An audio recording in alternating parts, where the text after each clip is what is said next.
Hello guys, welcome back to my channel. So आज की video में हम बात करने वाले हैं स्ट्रैटेजी फॉर ऑडिटिंग फॉर सितंबर 24 अटेम्प्ट एंड साथ ही साथ कुछ ऐसे important tricks and tips share करूंगी आपके साथ जिससे I went from these marks to these marks. And साथ ही साथ जब सिलेबस इतना सारा हो तो हम चाहते हैं कि हमको कुछ 80 to 100 ऐसे इंपॉर्टेंट क्वेश्चंस भी मिल जाए जिनके एग्जाम में आने की प्रोबेबिलिटी भी काफी हाई हो। तो I am sharing with you all C Pratik Thakkar sir के इंपॉर्टेंट क्वेश्चंस की लिस्ट जो प्रीवियस 10 पेपर्स को एनालाइज करके बनाई गई है एंड जिसमें से आप 70 to 75 मार्क्स की क्वेश्चंस अपने मेन एग्जाम में एक्सपेक्ट कर सकते हो। इनके प्राइजेस भी काफी ज्यादा अफोर्डेबल हैं एंड इस पे आप एडिशनल 10% डिस्काउंट अवेल कर सकते हो अगर आप मेरा कूपन कोड यूज करो अकाउंट। कोई भी आपको इससे रिलेटेड क्वेरी हो तो आप सीए प्रतीक ठक्कर सर को पर्सनली मैसेज करके पूछ सकते हो, जिनका कॉन्टैक्ट नंबर आपको स्क्रीन पे विजिबल भी होगा। सारी डिटेल्स में नीचे description box and pin comment में शेयर कर दूंगी, so do check it out. सबसे पहले बात करें पेपर पैटर्न की, सो हमारे पास 114 मार्क्स का पेपर आता है ऑडिटिंग का, जिसमें से हमको 100 मार्क्स का अटेम्प्ट करना होता है।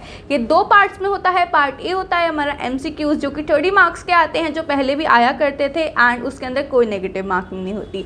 अब देखिए हमारा पार्ट बी जो डिस्क्रिप्टिव पेपर है 70 मार्क्स का, जिसके अंदर हमारे पास 6 क्वेश्चंस होते हैं। क्वेश्चन नंबर 1 हमारा कंपल्सरी होता है जो प्रीवियस अटेम्प्ट्स में हमारे पास करेक्ट इनकरेक्ट की फॉर्म में आता था, पर जो न्यू सिलेबस आया है उसमें चेंज हुआ है कि क्वेश्चन नंबर 1 में करेक्ट इनकरेक्ट क्वेश्चंस नहीं आ रहे हैं। बाकी बचे हुए क्वेश्चन नंबर 2 से लेके क्वेश्चन नंबर 6 तक हमको एनी 4 क्वेश्चंस अटेम्प्ट करने होते हैं and every question contains 14 marks. And questions किस तरीके से आते हैं, एक क्वेश्चन के अंदर 4 पार्ट्स होते हैं जो कि 4+4+3+3 के फॉर्म में आते हैं। हमारा लास्ट क्वेश्चन नंबर 6 होता है, उसके अंदर एक पार्ट के अंदर इंटरनल चॉइस भी हमको मिलती है, सो वहां पे हम चूज कर सकते हैं कि हमको कौन से क्वेश्चन के लिए अपीयर करना है। अब बात करें जो मैंने 30 डेज स्ट्रैटेजी शेयर की थी, उसके अंदर मैंने बात की थी कि हम किन्हीं 2 सब्जेक्ट को 10 डेज अलॉट कर सकते हैं। सो ऑडिट के साथ एक सब्जेक्ट जो हमने रखा था वो था हमारा एफएम, जिसकी स्ट्रैटेजी मैं प्रीवियस वीडियो में शेयर कर चुकी हूँ। अब हम बात करेंगे कि हम ऑडिट को 10 डेज में विद 1 मोर सब्जेक्ट कैसे डिवाइड करके कंप्लीट कर सकते हैं।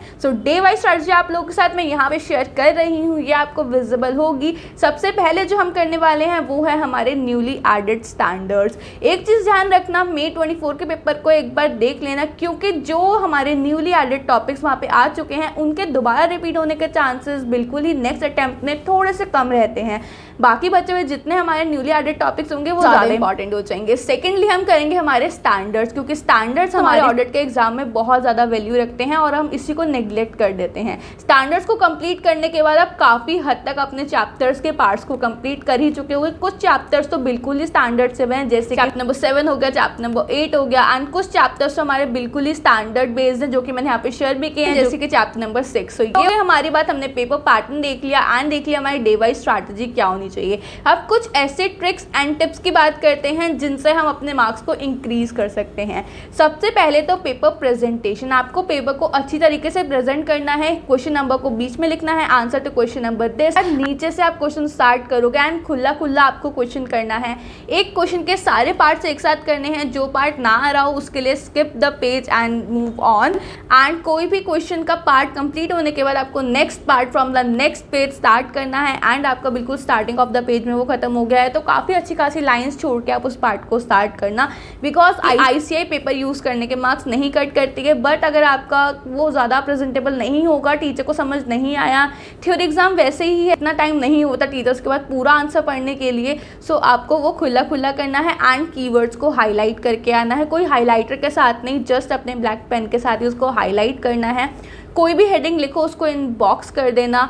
इंडेंटेशन का ध्यान रखना कि आपने यहाँ पे हेडिंग दिया है तो थोड़ा नीचे से उसके स्टार्ट करो, बिल्कुल उसके नीचे मत करना क्योंकि वो बहुत ज़्यादा कंजस्टेड लगता है। एक बार पूरा पेपर पढ़ने के बाद जो आपको क्वेश्चन बेस्ट आता हो या जो पार्ट में आपको बेस्ट आता हो उससे स्टार्ट करना, क्योंकि स्टार्टिंग के कुछ पेजेस में ही हम अपनी इमेज डेवलप कर लेते हैं। आपकी हैंडराइटिंग अच्छी हो या बुरी हो, आप खुला करो, अच्छे से जो आपको क्वेश्चन आता है उसको अच्छी तरीके से सॉल्व करके दिखाओ तो टीचर पे आपका इंप्रेशन अच्छा पड़ेगा। ऐसा कुछ नहीं है कि आपको कटिंग्स नहीं करनी है, कटिंग्स के मार्क्स करते हैं, पर जितना हो सके अवॉइड करना कटिंग करने को, क्योंकि वो प्रेजेंटेशन को थोड़ा सा गंदा करता है। एंड कोई भी आपके पास क्वेश्चन आया है, जैसे कोई ऑडिट डॉक्यूमेंटेशन के ऊपर क्वेश्चन आया है जनरल, उसमें आप ट्राई करना, अगर आपको आती है डेफिनेशन तो पहले ऑडिट डॉक्यूमेंटेशन को डिफाइन करो एंड उसके बाद उस क्वेश्चन को सॉल्व करो, तो ये ज्यादा प्रेजेंटेबल लगता है। अब बात करें कि हमको तैयारी कहाँ से करनी है। सबसे पहले तो आपको अपने आईसीए मॉड्यूल के ऊपर स्टिक रहना है। आईसीए मॉड्यूल के अंदर जो हमारे पास एग्जाम्पल्स होते हैं, उसके अंदर इलस्ट्रेशंस होते हैं, उसके अंदर प्रैक्टिकल क्वेश्चन होते हैं उसके अंदर MCQs होते हैं, इन सबको हमको अच्छी तरीके से करके जाना है।